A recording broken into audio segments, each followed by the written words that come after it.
It is currently 1:24 in the morning. I honestly thought that was 2 a.m. This is another off the dome video. I'm recording on my iPad right now, not my iPhone, not my stupid camera.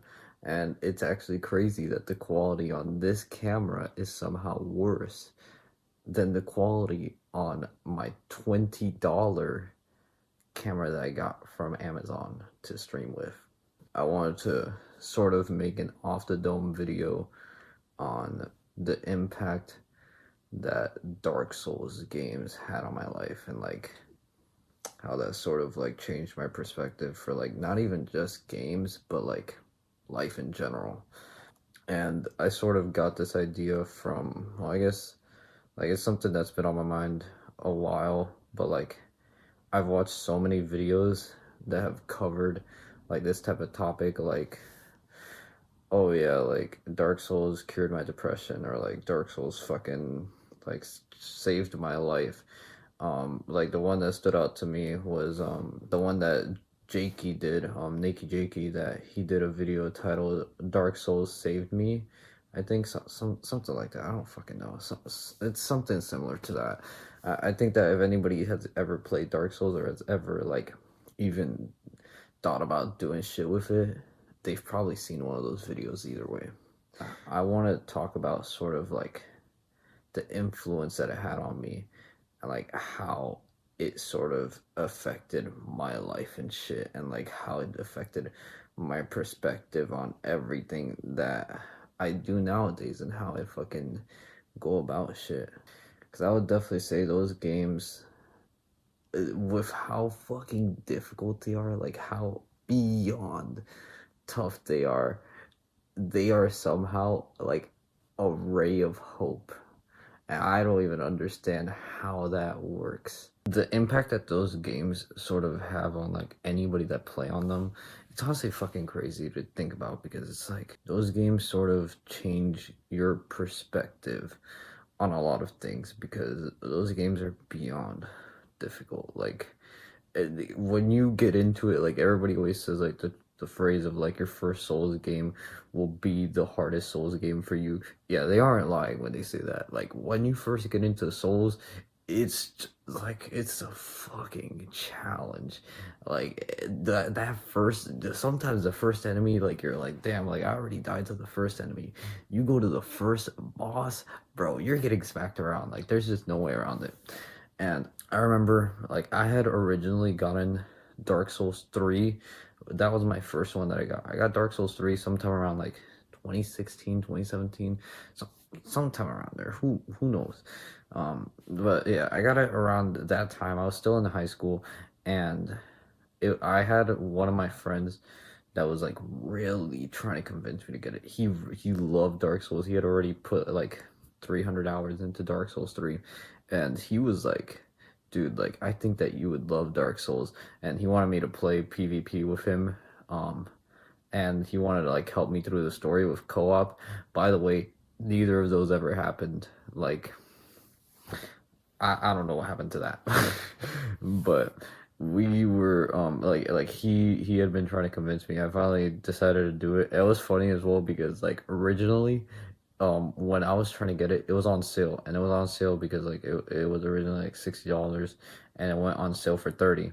I remember I went to GameStop, I got the gift card, I came back home, and it was back to $60. I literally left my house when the sale was ending and came back because like I'm not a I didn't have a job back then. I didn't have a credit card, so I had to like go and put cash into a gift card just to get the game. And I came back home and I really still had to pay full price for the game. And I'm glad that I got a $50 card and I still had $10 left on my account, so I just like bought the thing for $60. And I remember I started playing it, and Gundyr was a bitch. Gundyr smacked the shit out of me. And then I was able to beat Gundyr after several tries. And then I got to the second boss. I don't remember if it was the second boss, but it was the Boreal Valley dude. You know, the big ice dude that like runs from one side of the map to the other. in retrospect, that boss was cake. He wasn't even hard at all.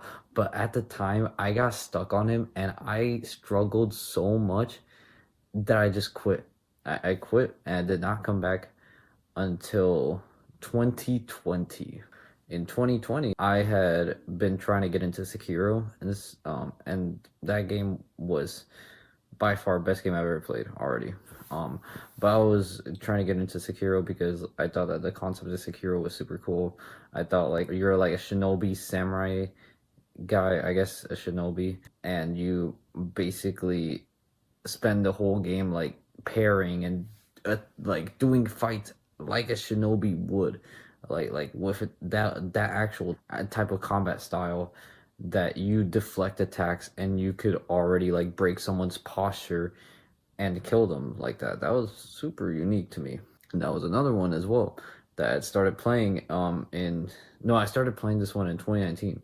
I started playing in 2019 while I was living with my girlfriend at the time, and I was struggling super hard. And then I quit because I had gotten through the ogre, and then that's when it does like the quest that it takes you back into the past, and you go and try to fight Lady Butterfly. No, I didn't even get stuck on Lady Butterfly yet. I got stuck on the drunken big dude, the big drunk guy. I got stuck on him and I lost it. I lost it. I raged and I quit that one as well. And I ended up just dropping Dark Souls and dropping Sekiro until me and this girl had broken up. We were living together, and it was like my first time going through a breakup that big where I didn't live with someone anymore. I basically had spent like every single day with this person and we just cut it off. And this had made things pretty difficult for me, and what I decided to do was go back to the most masochistic game that I could think of that would make me feel pain, and that was Dark Souls and Sekiro. Yay, whippy. So this was in 2021 that I started to play through these games again. I started playing through Sekiro again, like towards the end of towards like mid 2020, when like we were going through like our roughest patch, and Sekiro specifically is the one that stuck with me the most. I played through Dark Souls after Sekiro, but Sekiro had this huge impact on me because once I had started getting through Sekiro, I was like, damn, like this game is actually beautiful. Like I could see like why people love Souls type games. But the more as I started to progress through it, like I felt like giving up at the same exact way that I wanted to last time, because like last time I got stuck on that stupid fucking drunken guy, and this time again I got stuck on him again. Can't believe I didn't remember this name because his name is from Tokyo Ghoul. But Juzo the Drunkard. I was stuck on Juzo the Drunkard for a long time, and that tells you how insignificant of a fight he is when I don't even remember his name, because he really was not that crazy of a boss. When I fought him again, like he was a breeze, but I was stuck on him for, I would say, like 2 days when I came back to this game, and I had finally like just decided like I'm gonna buckle down. I'm gonna do whatever it takes to fucking beat him. And I finally had gotten through him. And I was like, yes, like I finally completed this area. And then it was Lady Butterfly. And then Lady Butterfly gave me another ass whooping. And I kept on trying and trying and trying until I realized, oh wow, you could use snap seeds. And then I used snap seeds and kept getting bodied until I didn't have any more snap seeds. And then I beat her just without snap seeds, just going legit. And I had gotten through a lot of this game, and I remember that I saw online that apparently this area wasn't an area that you were supposed to get into until like you're much further in the game, because it makes it so much easier for you.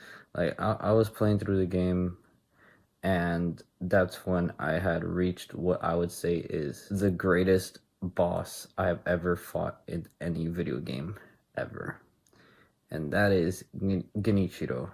Genichiro was by far the most interesting boss that I've ever seen. And Genichiro was like this one boss that I don't think that what makes him great is his complexity, but it's what he stands for in the game. And every time I think about Genichiro, I really want to make a full separate video on Genichiro and like just what makes him a perfect boss. But Genichiro was basically this boss that's like, I would say, the breaking point of the game. When you fight Genichiro, you're basically at that point of, are you good at the game? Like, are you actually good at the game, or have you been cheesing some bosses? And he basically takes everything that you've learned thus far in the game and pushes you to use those things. And if you haven't really honed in those things, you're going to have to for that boss fight. And it was so intriguing to look at because it felt like a test from school. That's like the best way to describe it. It was like your midterm or your final semester test, whatever. It felt exactly like that because it takes everything that you've learned from the game and you have to apply it into that one fight. And by far, it made that fight amazing, beyond difficult when I first tried it. I'm sure that like some people were like, "Oh yeah, I got to that boss second try and shit like that." No, dude, it took me 3 fucking days of playing it over and over and over and over again every single day that I got. Like I woke up, I wanted to fight Genichiro. I was fighting Genichiro for hours on end, still not get a budge on him. I remember when I first got his first health bar, I was like, fuck yes. And then his moveset got just like it gets slightly more complicated where he starts adding like a bit more variation with his lunges and with his sweep attacks, and that just changed the fight already. And I found that super interesting because once you start getting through him, you start to realize that, like, the same thing that all these videos have said, that the game doesn't give you anything. The game doesn't like give you something to get better at. Like it's not like the game is like, oh, here you go, like you've leveled up because you've like fought him so many times and now you hit him for more damage or some shit like that. You never get any extra damage. You never get any extra benefits as you're playing through the game. Like, yeah, you get some power-ups here and there, but let's be for real, I'm a fucking idiot. When I was playing the game, I didn't even know that you could do that sacred shit with your sword, that you could like cover your sword in that purple shit and like be able to do more damage or break posture easier or stuff like that.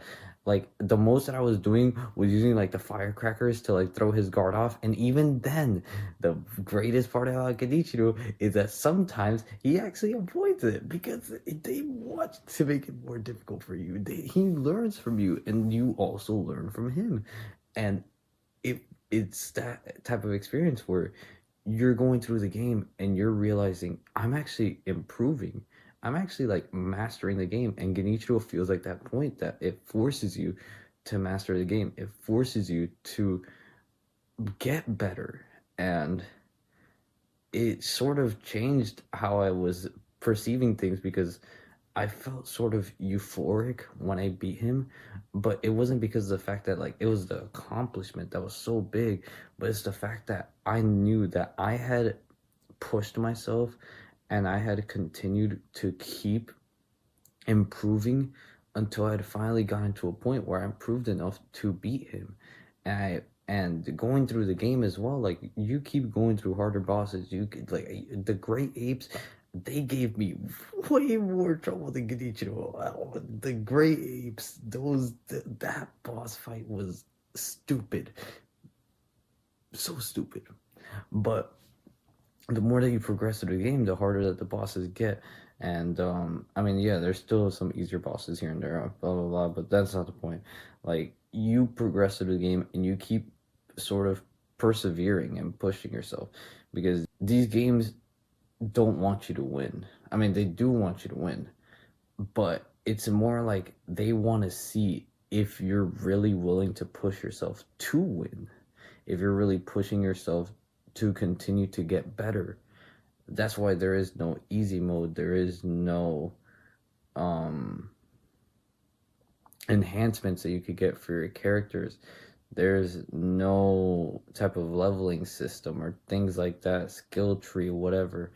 It's all just on you as a person. And anytime that you get through these games, you sort of feel like you as a person have improved. You as a person have done better for yourself in a stupid video game. I'm not gonna say stupid. These are masterpieces, but you've done good for yourself in a game. You've done good for yourself, and you could apply that to other things that you do, and it's pretty amazing how that works out for you. And when I had played this game, like, the situations I was going through, like, I wanted to like give up on a lot of things. And at the time, like, this was one of the only things I really had for me. Like, I was trying to game to distract myself and stuff like that. But like, once I had like started persevering through that, it sort of started to do a domino effect for me, because I had in turn like started to view what I wanted to do for myself as well, and what I wanted to persevere through. And that sort of led me to starting to work on like my self-image, working on like going to the gym and stuff, and persevering through that. And I remember when I would go to the gym, I always kept like that thought in my head of like being strong enough to beat like a fucking Dark Souls boss, or like do stuff that would push me to be like Sekiro. That Sekiro had like all these challenges in front of him, but he continued to push forward, and I wanted to try to do the same for myself. And I had ended up going through these things, started to move forward with my life, and starting to apply these things to like things that had happened to me, like that breakup, or like things that had happened in my personal life, moving on. And I would even say like right now, I am probably like, this past year has been the most that has ever happened to me in my life. And I have gone through the worst of the worst that has happened to me by far. And I feel as if I have, like, if I had gone through these things before I had ever tried these games out, I probably wouldn't have the same mindset that I do now, where I still try to persevere. I still think that there's more than I could do. It sounds so corny and so cheesy, and I'm sure that every single video that's talked about this topic has said the exact same thing, but it is true that it truly feels as if like once you start like going through these games, it gives you a piece of life knowledge that really a lot of other things can't give you. And Miyazaki truly made a masterpiece with this, but it truly feels as if these games gave me a whole different perspective as to how I can view my life, because it has truly felt like I can persevere through a lot of the things that are thrown at me, whether it's like real life crippling situations that have happened to me. I still have that ray of hope of like, I was able to persevere through things then. Why can't I persevere through things now? Why can't I work towards like making my life better, and work towards just doing things that I think could improve? I mean, even this YouTube stuff or streaming, I've never done something like this. Well, I want to say never, but I haven't done something consistent like this in a long time, because I fell into a lot of different depressive episodes. I fell in through a lot of different times where I just completely had nothing, and I didn't think that there was anything that I could move towards. But nowadays I have a completely different ideology, that I feel as if I'm not that same person that I was, and that I truly can just continue to move forward and just continue to do things for myself, and actually be a better person, and actually strive for things. So yeah, I truly do believe that these games changed me, specifically Sekiro. I will always think about how much effort I had to put into just actually going through and finishing that game, and the fact that even then it somehow was able to change me and change the circumstances, or not change the circumstances, but change how I view the circumstances I'm put into and how I'm able to take care of them and just move on towards the future. So yeah, I do think that anybody should play these games, even if they're beyond difficult. I think that you'll love them. So yeah, hope to see you guys later.